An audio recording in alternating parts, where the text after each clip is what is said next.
Hello, everyone. Welcome to another episode of Dear Workwives. I'm Adrienne, I'm Emily, and and this is our I'm second having deja time. vu. This is our Yeah, second time doing this because Adrian and I are trying to be big girl podcasters, and we're failing right now. we're failing so hard. Like I'm currently even just trying to turn the brightness up on my light. We bought new equipment so that we would have better quality video and audio because we're not naive to how terrible our video quality is. But we don't know how to use any of it. It's not working. Well, the software we're testing, like kept Did telling not us that work. Adrian's recording wasn't working. So we're like, oh, let's just go to Zoom. We don't have time to fiddle with this right now. So So here we next are. time we will learn that we can't just like wing it and press record and it's Right. going to be magic. We have Perfect. to set up probably 30 minutes of practice time at least. Yeah. And So we're maybe do learning. something else during that time. Like we do have some clockwork things to talk about. So we could have done that, We could have reversed the order here. Yeah. practice, Well, got it all sorted. But you know what? We live and we learn. And sometimes we learn the hard way. so this week we'll be on Zoom, but we have better cameras, but TBD if that's even going to help. But Yeah. it's not going to help, the split screen camera situation. Yeah. So You know what the perfect solution is? You just move move to here. Canada. So that we can be in person. In person. It'd be much better. I think Perfect. solutions have been found. So let's use them. Okay. Okay. So, Get right on it. Moving my whole yeah, house, NBD. family. Yeah. How are you doing? I'm fine. Okay. I We already talked about this on our other recording, but my my older daughter, wait, how does Teresa say daughter? Daughter. My older daughter, daughter, Daughter. That's it. Yeah. she's feeling a little under the weather, just like another runny nose, but we're going to power through and stay strong. There's no other option. I'm just not gonna address it. So Yeah. As I shared on our previous recording that no one will ever hear, that if you ignore your problems long enough, they will simply go away. yeah, Or get big enough that you have no choice but to deal with them. But right now, we're not at that's either of right. those stages. So we will just ignore That's it. right. That's right.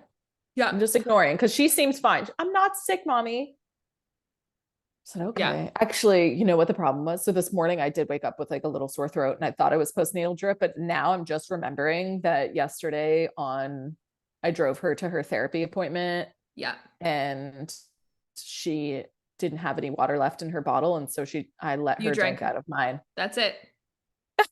Fatal error. I was like, sure. Like she didn't seem sick before the appointment. And Yeah. then all of a sudden she has a runny nose last night. And I'm like, Here now we go. I'm looking at the water bottle right now that she drank out of. And I'm like, yeah, Yeah. that's my fault. It's like that. It's like in the movie Outbreak when they go back to the exact moment that the monkey ate something it wasn't supposed to eat Yeah. and then licked something. I can't remember how it went down, but like that's exactly what's happening right now That's for it. you. It's the moment it all changed.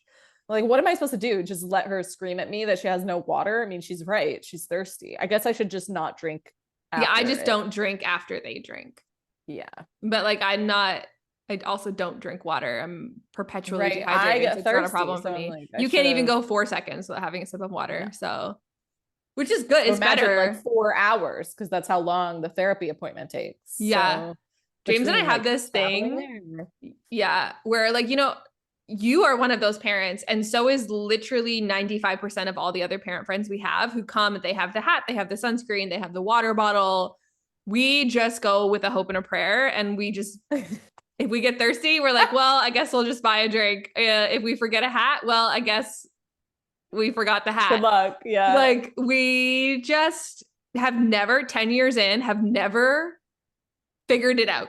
So we just roll Maybe with you it. did. Like maybe you actually did figure it out. And I need to not over prepare in the way that I do. Like when we go to like the zoo or, we're going to Disney, like I'm already thinking about like what all the stuff I need to pack Right. to be prepared for Yeah. a what if or a Yeah. You have a baby though. That's different. I mean, did you do this when you were a baby, or you were just like, oh, we'll be fine. She has my boobs or he has my Yeah, boobs and that's it. pretty much. Yeah. Yeah. Like I just think that it's like a different, Mm-hmm. It's it's like we'll so get in funny the though, because like car. you're an Enneagram 6. So I would think that you would actually be more like, oh, what if we need this? Or aren't we gonna need this? Like, what if this happens? But you're not when it comes to parenting. I think because I have thrown in the towel because I always forget, there's always something that's forgotten. So I do my best to forget the What's the rest. point? You know, if I forgot the water, like, Yeah. yes, in a perfect world, we remember the water bottle full of water. If we forget it, I'll just go to the 7-Eleven and get a drink. Like, it's fine. Yeah. You know, I think it's when it comes to like, can I buy this thing that I have forgotten? Yes, then I'm fine. Yeah. There's always a variety store. There's always a Walmart. I can Just let like, it go. I cannot tell you how many times I've gone to James's cousins. They live 3 hours away from us, gone to their house. They have a pool, forgot my bathing suit, forgot everyone's bathing suit. I'm like, well, we're just going to go to Joe Fresh and buy new bathing suits. It's fine. $100. We went to his grandmother's funeral and forgot Oakley's entire suitcase. Suit. Oh, his whole suitcase. His not whole just his suit. suitcase. So he had nothing. He had not one stitch of clothing except for what was on his back. And we just went and bought all new stuff. It's fine. You know? That sounds like rich bitch type of stuff. Oh no. You're like, I'll just buy a whole new wardrobe for him. I'll just buy everything he needs. But it's kind of like, I can't, What what is is the that? whole suitcase? I know, what's the alternative? What's the alternative? Like stress about it? Like, I think if I can buy a replacement very easily, like I'm not going to stress about forgetting something. Yeah. Because you're not buying like a Gucci suit. You're like going to Walmart. I went to Joe Fresh and used all my points, and you know what I mean? What are like Joe Fresh points. It's like reward points for whenever we shop at like this grocery store, gas station, or Joe Fresh. We get all these reward points, and it adds up quickly. Like we've bought in paddle boards, barbecues, entire wardrobes, Christmas gifts. Like, what is Joe Fresh? Because it's such a cute brand. You buy us stuff from there, like as gifts. Yeah, all the those time. are on points. Yeah, it's like it's a clothing brand, but it's under the umbrella of Loblaws, which is a huge grocery store chain here. But I think of it as kind of like Target's clothing brand. Okay. But they also do have standalone stores because it is like a full-on clothing brand with like a lot of cool things. You know, we get a lot of our stuff there. So it's really cute. I just never know where you get it. Now I know. At the grocery store. Yeah. I think there's a store in like New York City, you know? Yeah, I've heard of the brand. I feel like when I was younger, it was even popular. Yeah. Like a lot of like smiley face stuff. Joe Fresh. Maybe not. Orange. It's orange. Yeah. Anyway. I like it. Well, good, because you're gonna keep getting it. Well, your kids are anyway. Because they have a Disney partnership. So yes. Yeah. That's where their Disney jammies were from. Yeah. Yeah. Yeah. So Coco's now obsessed with Mickey, so that's cute for us. Perfect. Mickey. Lots of hand-me-downs. More Mickey. I turned on like Mickey Mouse Clubhouse this morning, and she was at more when it stopped playing. Good for her. So cute. She's gonna be so excited this summer when you go to Disney again. I know, it's like a 50-50, shot on, is she going to be absolutely terrified by the large, mascot type creatures, or is she going to love it because it's Mickey? She's gonna love it. I have full faith. Kit loves them, which was like just really threw me for a loop because she does not like anyone and will not even like hug her grandparents, but ask her to hug a giant oversized dressed up like a dinosaur or a Mickey Mouse, like her favorite thing ever. I don't get it, but like maybe she doesn't know that she definitely doesn't know that there's a person in there. No, she has no idea. She thinks that's actually Mickey Mouse. Yeah. If I told her that, she would freak out. How dare there was like a person in there. Betray her like that. Yeah, I could never. No, she'll figure it out. 40 and she'll still think it's Mickey Mouse. Yeah. Me too, honestly. When I go, there is a magic of Disney and I'm like, oh my God, it's Mickey Mouse. And I get like kind of nervous. I went in high school as like our trip. Yeah. Just a group of 5 of us, a parent, one family took 5 of us. And I'm not ashamed to admit that I cried when I saw Aurora. because she was my favorite princess growing up. Now I realize she's the most toxic of all of them. But as a child, Sleeping Beauty, yeah. Oh yeah. As a child, I just loved the song and she was so pretty. And so she was just like, I felt very attached to her more so than Cinderella because I didn't want to have to work like that. And so I was like, oh my God, it's a, like it was a huge, and Tinkerbell, oh my gosh, I was so obsessed. Wow. But we didn't do any of that when we went to Disney this year. Like the only character meet and greets we did was Star Wars. Are your kids too old? I don't know. It just wasn't a priority. Like they just wanted to ride the rides, Yeah. And they were kind of like, oh, like if we see, like we saw a sign that like Merida from Brave was going to be. Yeah. And they're like, oh, I was like, okay, do you guys want to like get in line or get a lightning line for this? And they're like, no, we want to go ride Rock and Roller Coaster, Yeah. So, but we did the Star Wars one. So we met like Darth, Chewie, and BB-8.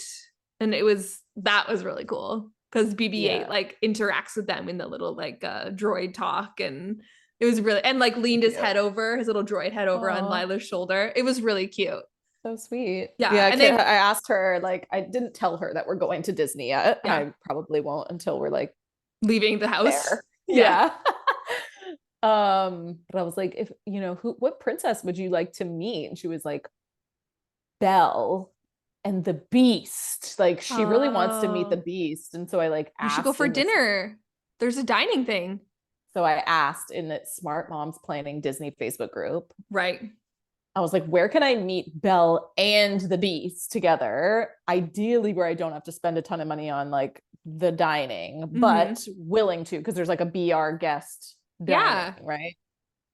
Apparently, Belle is not at BR guest dining, which to me is just absurd. Like, why? Why is she not there? Absurd. Yeah. And then apparently the Beast sometimes makes a walkthrough there, but it's not guaranteed either. I'm like, well, what am I paying for at BR Guest then, if not to see Belle and the Beast and meet them? Yeah. So that's not a thing, apparently. Okay. Well, and there's a show at Hollywood Studios. Yes. For both of them. Yeah. I don't think we might not get to meet them, but at least you'll get to see them. And then Belle, we might get to meet at like, I already did book a different Princess meet and greet. Yeah, but she's like very adamant about meeting the Beast, which is so funny. Like my child, she is so bizarre. So like unpredictable. The things that I know she's so unpredictable. Like she's scared of the silliest things and then is so brave for like, she loves roller coasters, loves the Beast. Like, okay. I don't know. She's an enigma. So I'm on a mission now. I gotta find the Beast, Well, as previously stated, we'll not be talking to you during that. Wait, did you ever watch Jury Duty? Yeah, we started it. Was it so funny? It's so fun. It's perfectly right up our alley in terms of the type of comedy that we like. James and I, it's the type of comedy we both agree on. Yes, that's me and Tyler too. James is a little bit like, it's not funny to me, and but same, you know what I mean? But where the Venn diagram meets, that's exactly the right type of comedy. But we don't watch a lot of TV in general, so we're only one episode in. But we both are like, this is the show we're gonna watch when we watch TV. But we go to bed at 8 o'clock on a weeknight, so we're not watching TV right now. And then we were away for the weekend, and sometimes that's what we'll do is like a Friday night or Sunday night. But we were watching Top Chef with the kids, and it was the finale this week, so that was like our 1 hour of TV. So not that we're like, oh, TV is bad and we only watch an hour. It's just that we just don't have a lot of time. Yeah. Because we go to bed so early, like very early every night. Do we think that I shouldn't continue to drink from this water bottle? Yeah, I don't think that's a good idea. Like it's out until I wash it. Like I can't take a sip from this. That's the same bottle from yesterday. Yeah. Although to be fair, you already had the germs. So maybe why don't you unscrew it and just not use a straw? Okay, that's better. I don't know. Water. I filled it up. I should have just washed it, but I literally didn't even think until when we were talking. What if you take the straw out of the you got to drink, you're good. You're gonna live. But now I'm gonna take a sip because every time you take a sip, I take a sip. It's like a game, like a drinking game. Literally. For actually keeping me hydrated though. Right. For the days that we don't have calls, I'm severely dehydrated. You and my husband both. I'm like, it's 9 p.m. and he's like Water. chugging water. I'm like, how much At least he water have does you had that. today? I can't do None. that. I'm like, Yeah. I No. don't understand how you're not shriveled up like a raisin, your whole Yeah. body. Okay, we have a really good format for today, so like we should get to it. But before we do, I have one major thing I have not told you yet that I'm going to tell you right now. James gave me permission to get tickets to see Taylor in either Pittsburgh or Ohio.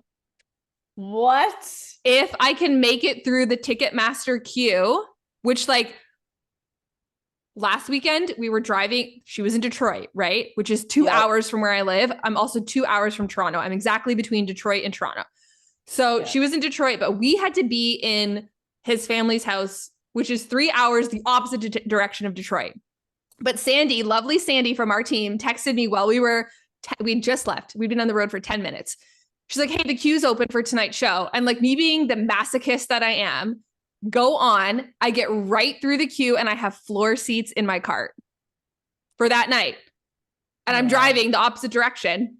You should have just. I had a moment and James is like, well, we'd have to turn around. I'm like, yeah. We have to turn around. But then by the time we kind of like did it, it was like they were gone, right? You have to just go so fast, because you actually won. You actually won tickets or won the war of getting tickets. Yes. So then I cried because I was like, listen, I just slipped through your hands like sands just going through. I was so upset because like Lila needs to go to this show. Like she is as big of a Taylor Swift fan as I am.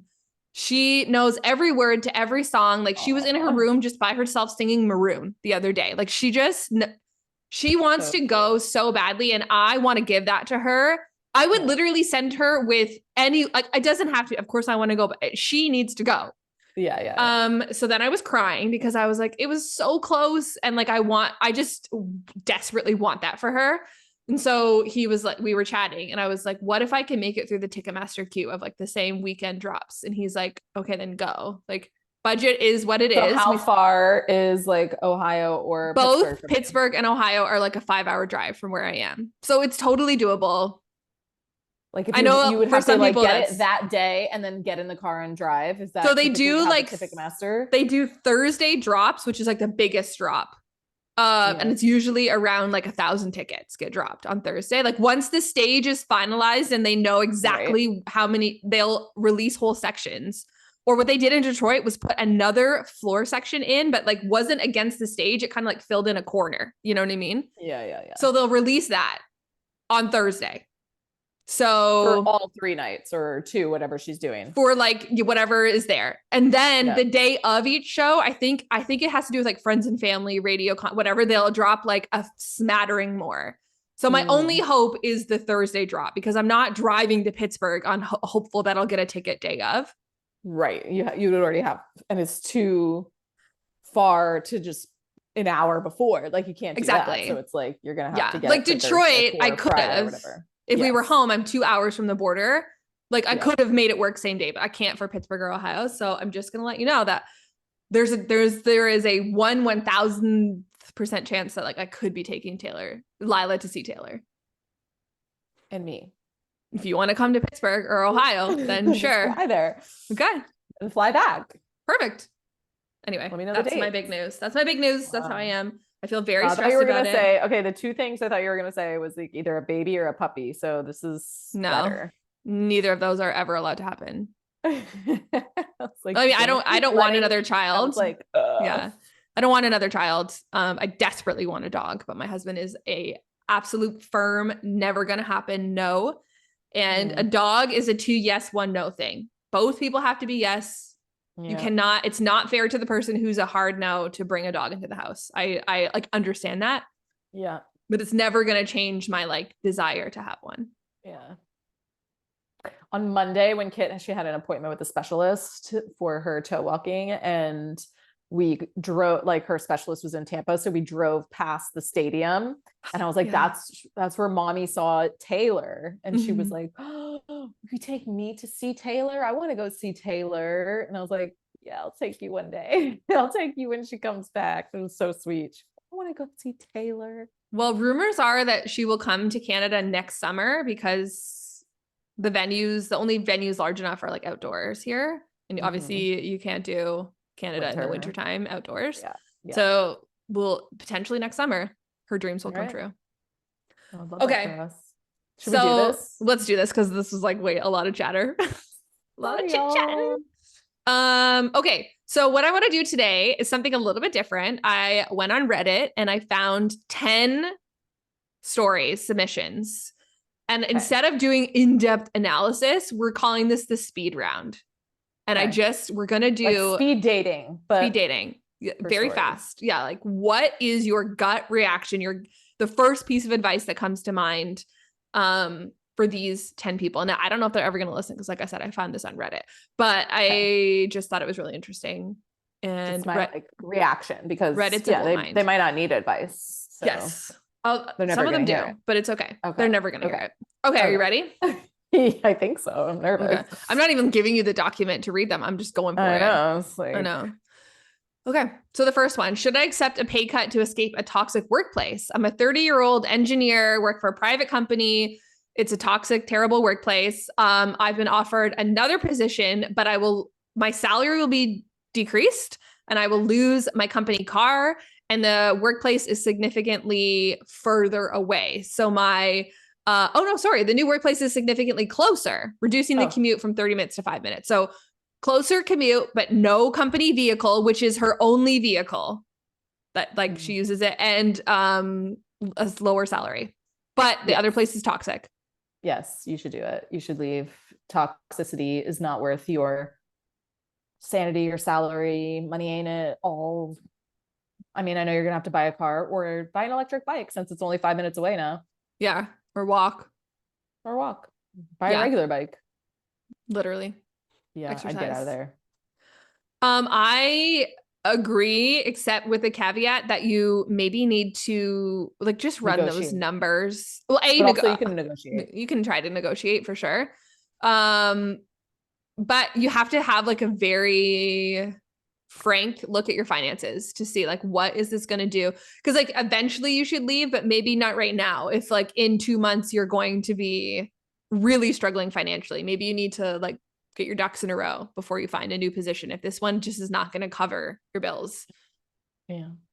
Maybe you reduce your expenses. I know. In some way, shape, or form. Yeah. Just make sure that Tyler took a huge pay cut once to leave our corporate, toxic environment. And it was well worth it. So been there.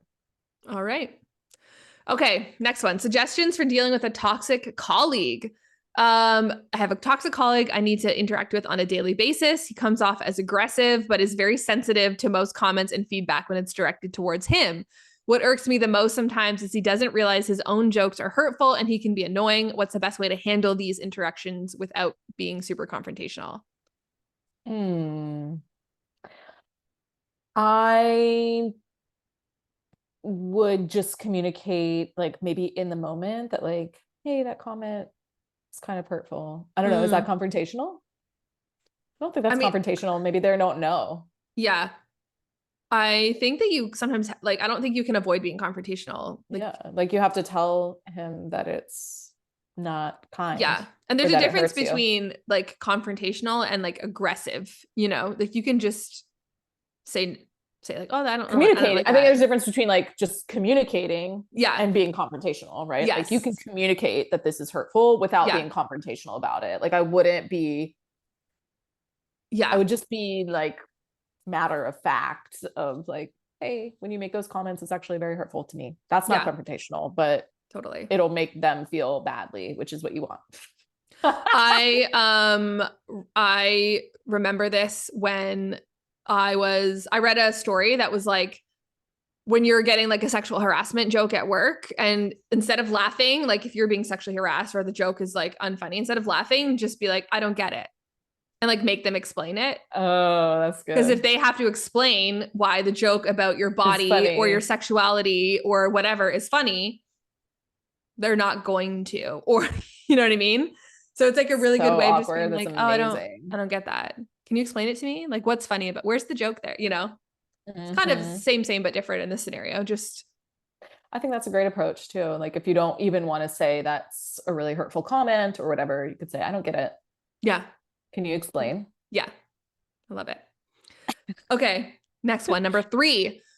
I recently left a really toxic workplace, and I was wondering if I should warn the new employees they hired about how terrible and exploitative this place is, and like, should I warn them? Like, should you warn new employees if you leave a toxic workplace?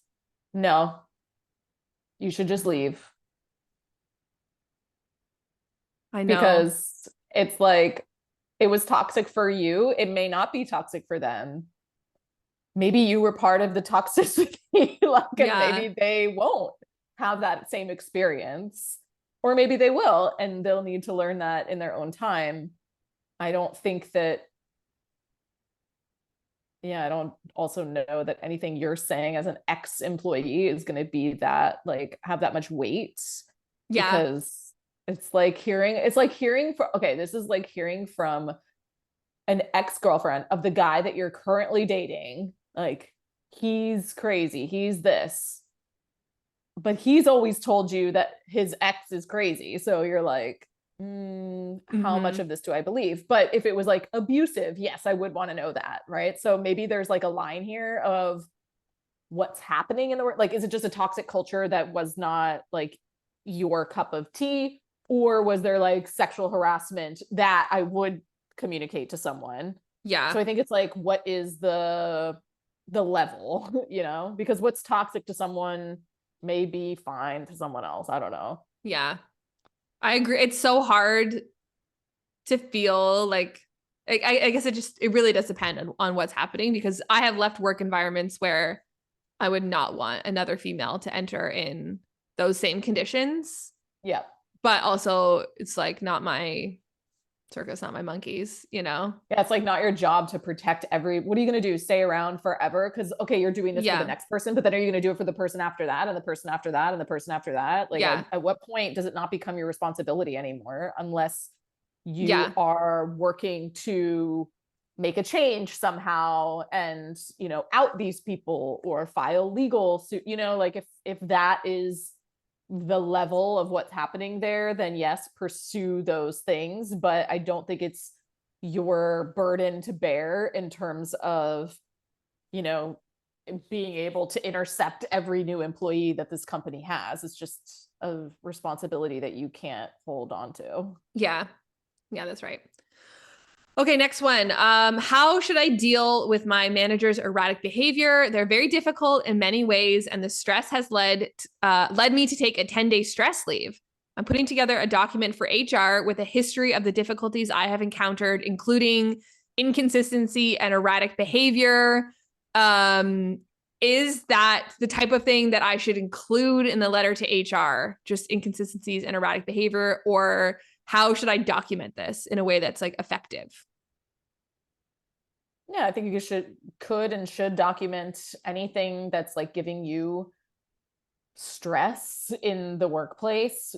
It may or may not be relevant or necessarily a problem from an HR perspective. Some of those things might be like, okay, like, that's not really something that might just be his or her work type. Like, maybe they're just a little all over the place, and Mm-hmm. that's not necessarily something that is an HR violation. Yeah. It is stressing you out, but I don't see a problem with documenting it and bringing it, because maybe like it creates more of a holistic full picture of what's going on. There's probably not enough details for me to say if this manager is actually a problem or not. Like, Mm-hmm. sure, inconsistencies are problematic. Have you brought up those inconsistencies and erratic behavior with your boss yet? If not, why not? And then, yeah. Yeah.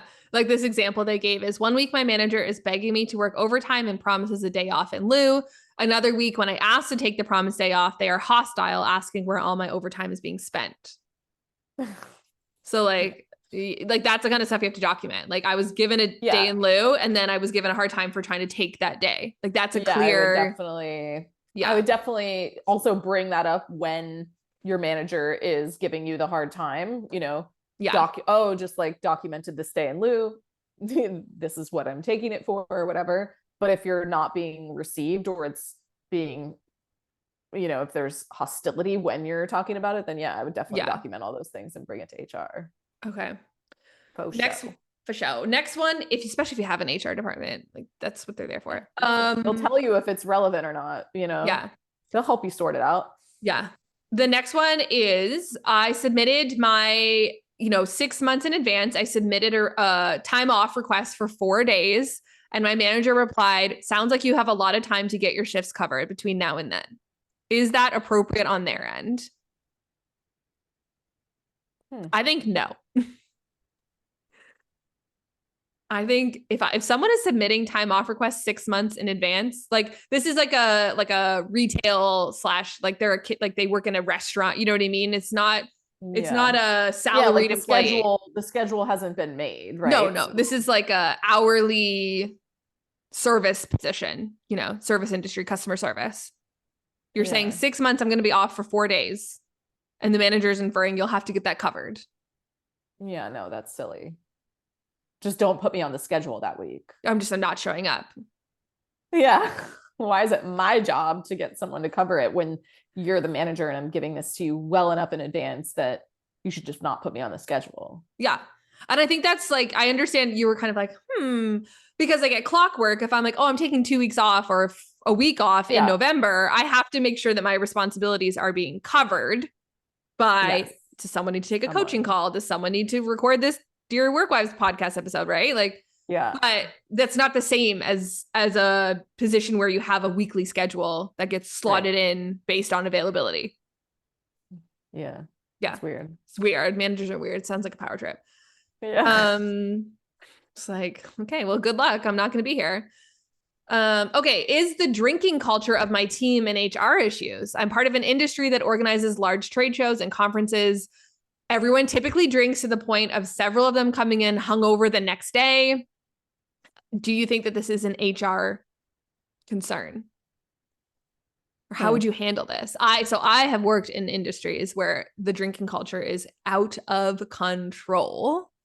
Yeah. I have gone to these trade shows where the next day everyone is so hungover, taking the ferry back to, this is when I lived in Vancouver Island, like taking the ferry back, and all the restaurant industry people, everyone is so hungover, myself included. And it is a concern, you know what I mean? It is like I don't know if it's an HR concern, but is it affecting their work or is it just annoying? Yeah. That's my question. Because like, if it's affecting their work, then it could become an HR conversation. If the expectation is that you go, I think it becomes a problem if the expectation is you go with these clients or your team works, and the expectation is from the company is that you're expected to drink and carry on. That is when it's an HR issue. Mm-hmm. Like you can't. Oh yeah, like you know what I mean. No, like you don't have to partake at all in any of this. And if there feels like some sort of expectation, then I would communicate that. Similar to how like I used to work in the forestry industry, and I used to have to like take foresters and landowners and stuff like out to lunch. It was like part of our we just had to build relationships in order to be able to buy wood from certain people and get best deal, whatever. It's just like a very old boys club type of industry. And I remember like I didn't eat meat for I was kind of vegan and / vegetarian for a pretty long time.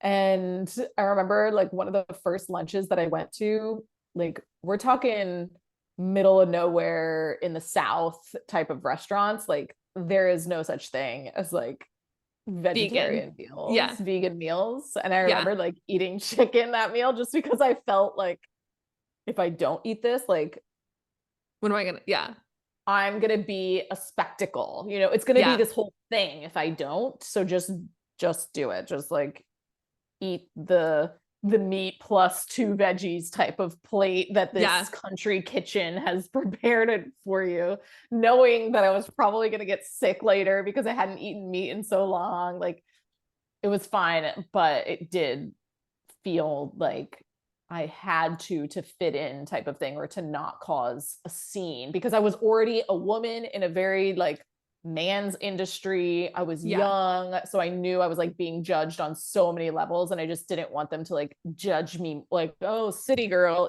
like can't eat meat or what, like I just knew it was going to be a thing, so I just didn't even want to deal with it. So I could see also sometimes, because I don't really drink a lot, And sometimes I'll go out and just like have a water or a club soda. And Yeah. why aren't you drinking? Why aren't you drinking? And I'm like, you don't want to explain yourself sometimes. You're just like, I just don't want to. Like, why is it a thing that you have to, Yeah.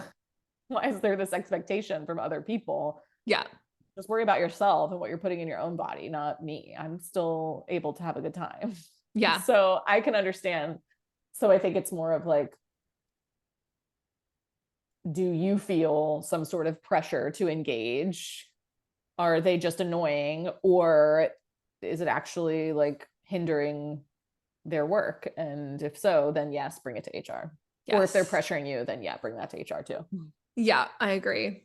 There might need to be, like there's lots of companies that are like, if you're taking a client out for dinner, like you're on the job, so you can't drink, versus others that are like, do anything to make the client happy. So if the client wants to split a bottle of wine, then you got, so it's a delicate dance. So good luck. Okay. Next one. I'm up for my first job performance review at my first big girl job. I have to rate myself. And one of the questions is, what is one thing you want to tell us? How honest can I be in this question? Oh.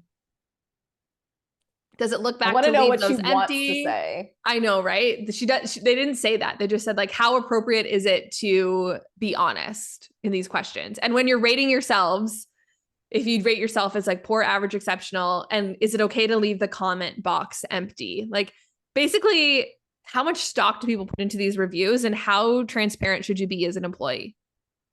When I read these, like as a manager, as like a leader, I'm looking for people to be self-reflective. So I don't want someone to like rate that. Like if someone's not actually a 10 on all these, like it almost, and they rate themselves like super high, it's actually a big red flag for me. I'm like, wow, they have no self-awareness, right? Like if they think they're absolutely crushing it at all of these things, that makes the conversation much harder for me as a manager versus recognizing some areas of opportunity, weakness, or even like recognizing where you did well, so that you can also recognize the flip side of where I want to improve. So I think being self-aware is important, and being transparent with those things of like, I do want to get better at these. I wouldn't rank myself a 10, or I would rank myself a 10 here, but I would rank myself a 7 here. I think that you can only rank yourself 10s if you're also willing to rank yourself some other lows, like where you do need improvement. Otherwise, if you rank yourself high across the board, it looks very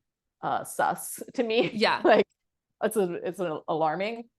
In terms of like being transparent, I think it depends on the company culture. I don't know if you have a vibe yet for like what that is. I would want people to be totally transparent in terms of like what the answer to that question would be, of like, what do you want us to, what was the question? Like, what do you want to share? Like how, like, like anything you want to tell us.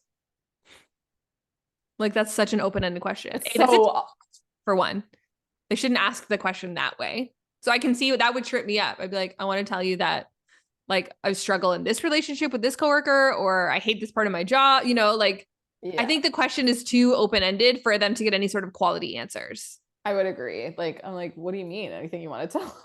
Like, I feel like that's like a good wrap-up question. Like beyond all these specific questions we've asked, anything else, Yeah. But I think the more honest and open you can be, the better, personally, because eventually these things come out or they eat at you. Like if there's something bothering you, Yeah. You have to let it out or you'll become miserable. Yeah. Okay. Good luck. I agree. Good luck. Yeah. Bullying. This is the next one. It's about bullying. I've had, this is from an HR person. I've had 2 separate claims of bullying by employees. One time is clearly feedback that the other employee didn't like and then claimed they were being bullied. And then the other was 2 egos getting into a power struggle. That one was investigated and found that like they're not good team. They didn't collaborate well, but there was like not bullying going on. As an HR person or as a CEO, like how would you address your team for throwing around? I think bullying is a pretty heavy accusation. Yeah. Like how do you then address like the bullying claims aside, those have been dealt with. How do we then deal with like people basically crying wolf? But then again, they're not crying wolf because they were feeling a certain sort of way. So I don't know. I just thought it was an interesting question. Ugh. It's so hard because you want to validate people's feelings, but also, yeah, it's a heavy charge to throw around. Like that could be really detrimental to that person's career or their work at this place. But like the other person's feelings might be valid, but like, were they bullying you, or did you just not like the conversation that was had? Right. I think, like, to me, people need to communicate to each other first so that we're not like triangulating people in. I think a lot of times things get like blown out of proportion when it's like gossiped about or shared with bringing a third party in versus like, hey, like the way that you said that hurt my feelings, or like this is how it made me feel. Yeah. It might have been just like handled right there. The person may have been like, oh, that's like totally not how I meant it, or I'm so sorry, like blah, blah, blah. And then they could handle it. Or then maybe it does escalate, and then you know for sure, is this person really bullying me, or was it just a misunderstanding? Yeah. I think that a lot of times we're scared to like have those conversations because they feel tough, or you feel bullied in that moment, so you don't want to ask the person. But truly, sometimes I think people read things the wrong way, or are too sensitive, or don't give people the benefit of the doubt in like what maybe they're dealing with too, you know, like maybe they just had a really frustrating conversation, and so the tone was misrepresented. Yeah. Bullying, it's a tough one. But you don't want someone in your culture to be bullied either. And so like, would you say that bullying like also needs to be a pattern? Like, to me, bullying is a pattern of behavior versus an interaction that wasn't ideal. Interaction where someone was cruel or like not unkind, or the tone was off. Like, to me, bullying is like a pattern of that behavior versus like, oh, I didn't like their tone, that hurt my feelings. I think it takes time to establish that someone is a bully, you know, versus like they had a bad day, or they didn't handle themselves well in this interaction, but that doesn't make them a bully. It just means that they're a human. But I do think you have to leave space for like, if those interactions continue happening and there's a common denominator, then we need to have a deeper conversation with that person, I would say. So maybe this person is not a bully, but maybe they need to improve their tone or the way that they communicate, right? Because there's obviously been multiple, even if they were dismissed, like something is happening, that there was multiple, you know, accusations of bullying. I think it's a harsh word, but maybe there is something for them to self-reflect on too.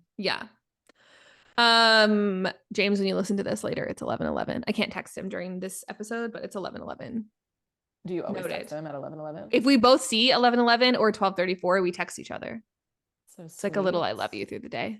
But I won't do it now. Gosh. Okay, two more, and these are thank you. These are really good ones. Okay, so I am a remote employee. I've worked here for almost a year. I have to take 4 to 5 trips per year, 3 to 4 nights in length. When I started, the travel policy was for single occupancy hotel room. They've now changed it to double occupancy hotel room. And if you want a single room, you have to pay for half of it out of your own pocket. How would you handle that? I would quit. Yeah, that's a hard no for me. Like, I can't imagine being forced at my former company and being forced to share a room with someone while I'm traveling. No, like even when we went on our Clockwork team retreat, like I was like, if we need to, because we ended up going with a house, I was like, if we need to, like Gabby and I could share a room, and I was like, you and I could share a room, but like it's not ideal. Ideally, you have your own space, and like we're a very tight knit team, but like a whole team of like. And you're forced to have double occupancy. Like I don't even know if that seems like illegal to me. I know, like I have to take a poop, or like I have my period, or this other person I snore. Or what if I like sleep apnea, or I have insomnia, or work late at night, or there's a bajillion things. Like it's just but like I don't want someone in the room with me. I think that's like, am I getting paid for 24 hours a day? Because also now I'm on off time. Yeah. So I would, if I even accepted, I'd be like, oh, well, this is all overtime then. Yeah. Because I am in this room with this person and they're making me talk to them. Yeah. This is not camp. It's my worst nightmare. This is not camp. You know what I mean? Like, yeah, no, I didn't sign up for that. No. And also Terrible. when you signed up for this job, it was single occupancy. So I feel like in your contract, you could be like, no. Yeah. Agree to that. I'll stay And I at like a wouldn't have. lower quality hotel to have my own space. You know what I mean? Like I don't need anything beyond just like a bed and a shower, but like I need it to be my own bed and shower. Like even if they did an Airbnb, I would be okay if we were in like an Airbnb and I had my own Yes, room and my bathroom. totally. Your own room and bathroom. Well, I'm not sharing a bed, but no. Wild. You Inappropriate. gotta What put about your foot down on that. changing? I would be like, no, like There's just no way. This just seems like it's so like impossible that it can't be real, but it's real. Especially with like, okay, so what are they doing? Putting all the same gendered people, like that seems inappropriate too. Like, especially with the way that the world works now. Like, okay, you're It means nothing. technically a woman, but that doesn't mean anything to me. Like, Yeah, it's like, just like inappropriate in all shapes and forms. Like I can barely stand sleeping beside my husband. Same. Let alone like someone who's like a work colleague. Like when we go to hotel, you sleep in the separate beds. If there are two beds, I'm sleeping in the separate bed. Yeah. Like if there's an option for like two doubles versus one king, sometimes I'm getting the two doubles. Yeah. We always get the king because we don't have a king size bed. So well, it's like king size bed at home and it's great. It's luxurious. Yeah. And if we get a king, I'm fine with it. But like, no. Yeah. That's your bed. That's my bed. Well, we don't have that option anymore because now our children need a bed. So yeah, but if you like went for just the two of us. Oh, like how I didn't even think that was like a possibility of happening ever. Yeah, it's never happened to me, but like one day. Yeah. It got really dark outside and now my lighting's crap. So it's okay. We have one more. Like this is in like this midnight room. I know. I'm like, really, I keep messing with the lighting and I'm like, just like Taylor inspired midnights. So like your face still looks good. I mean, my lighting has been terrible the whole time. So at least it is what it is. Good thing it's a podcast. Most people just listen to it. Yes. Okay. Last one. This is a juicy one. I just received an email that my ex-employer overpaid me on my last check. We did not part on good terms and I want to keep the funds. What would you do?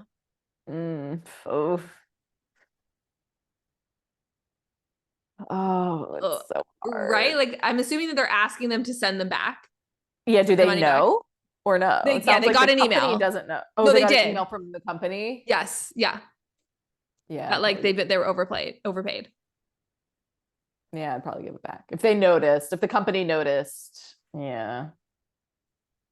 I mean, I would because I'm such a rule follower, but part of me is like, too bad. So like you made the mistake and I'm not your employee anymore. Because like if you were still an employee and you're overpaid on one check, they just take it off the next one.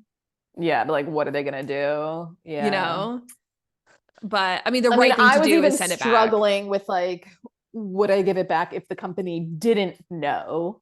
And I just saw it. Like ethically, I'm like, oh, like probably I should give it back, but the temptation would be to not give it back. But the fact that they emailed me, I wouldn't be able to like ignore that. Yeah. No, even though I would want to, I'd want to be like, no. That's like, the right thing to do. The right thing to do is give it back.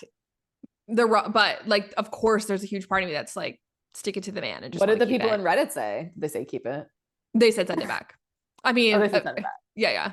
Okay. Because like, there's just things that people can do. You know, it's just not worth it. Yeah, like it's not worth the drama. Like it's not worth having to think about it anymore. You know, to me, like sometimes you're just preserving your mental energy. Yeah. And if they're going to keep emailing you about it, then you're going to have to keep thinking about it. Or if they're going to send their lawyers, like, it's just not even worth it. It's just like, send it back, do the right thing. Yeah. Just so you can be done with this, right? You left there because the energy was bad in one way, shape, or form. So cut it off, right? And like, this is the way to cut it off so that you're not attached to it anymore. I'm like, if they overpaid me by like thousands of dollars, I would immediately be like, this is wrong. Cause you're going to come back for that anyway. If they overpaid you by like $80 and they're coming for you for that, like that's just annoying on their part, you know? Yeah. But it's not worth it. So yeah. Anyway, I don't know how fast we actually went through those, but I enjoyed it. Good times. So many stories. Speed work wifeys. Yeah. / not that speedy, but we'll work on it. We'll work Yeah. on improving. And we will work on Well, improving like all of our everything. You know, we're just growing, we're learning, we're changing. We're just always dedicated to being we're better. committed. We're committed to this podcast for the long haul and becoming better. So we're not going to let this take us down, you know? No, even though we both look like we are literally living inside of a flash right now, but it's Yes. okay. It is what it is. Well, We that's will that. see you next Tuesday. See you next Tuesday.